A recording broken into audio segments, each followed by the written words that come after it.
Hello, here's a quick video guide showing how to log inputs to feeds in emonCms. I'm running local emonCms here on an emonPi. So I'm logging in, I created an account earlier and connected it to the network. I'm going to go to setup in the top right hand corner. Before I do that, we see the first page we landed on is the feeds page, and as expected, no feeds have been created yet.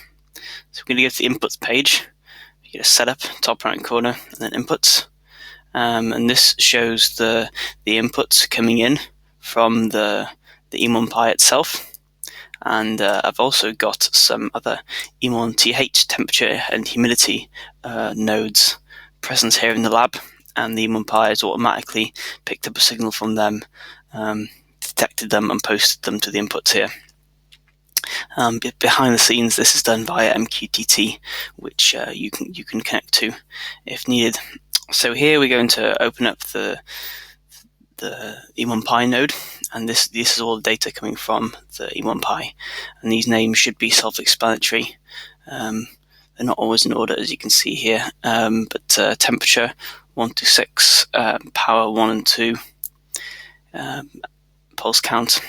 So I haven't actually got the, you see the values are 0 here. I haven't actually got the CT sensors installed, as this is a test unit. But supposing that power 1 is monitoring the household power consumption, let's go ahead and log this input to a feed. So when the inputs are here in the input section, we can see them updating, but then they're not actually being logged to disk, then we're not saving this data. So let's go ahead and log to a feed. So this is a log to feed input processing window. I'm going to choose input process, log to feed, and here I'm going to create a new one, give it a name. I'm going to call mine house power. Choose the default PHP Fina engine, and the default 10 seconds is fine. The data for the emonPi actually gets updated once every 5 seconds, so we could choose 5 seconds, but 10 seconds will save us this disk space and is perfectly adequate for most needs. And if you felt that 10 seconds was an overkill, you could choose to log every 60 seconds or even longer.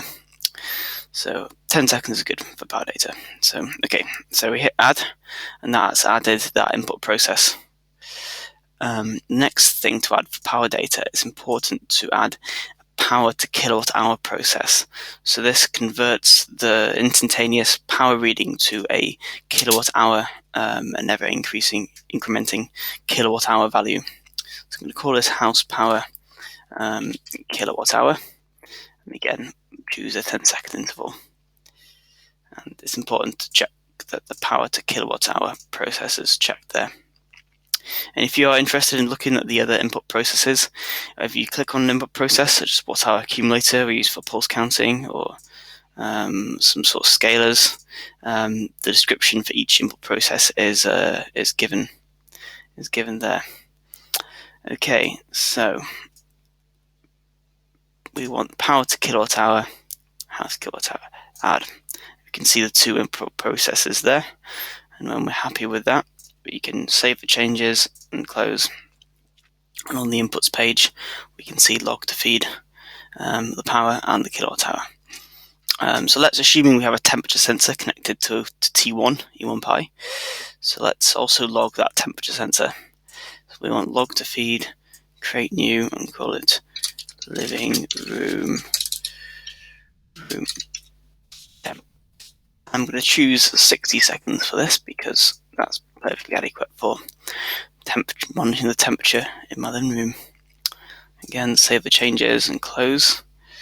So that's popped up there. And we could do the same for an emonTh node. Let's log this temperature. This one is actually the temperature in my bedroom. Room temperature. And again, we'll choose 60 seconds for that one. Okay. Right, and so now if we go to the feeds page, setup and feeds,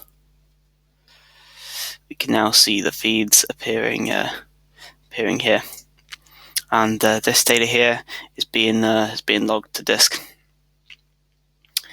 and we can view it if we hit the little eye icon. Since we've just logged it for this very second, there isn't any data here to see right now. There we go, log into feeds.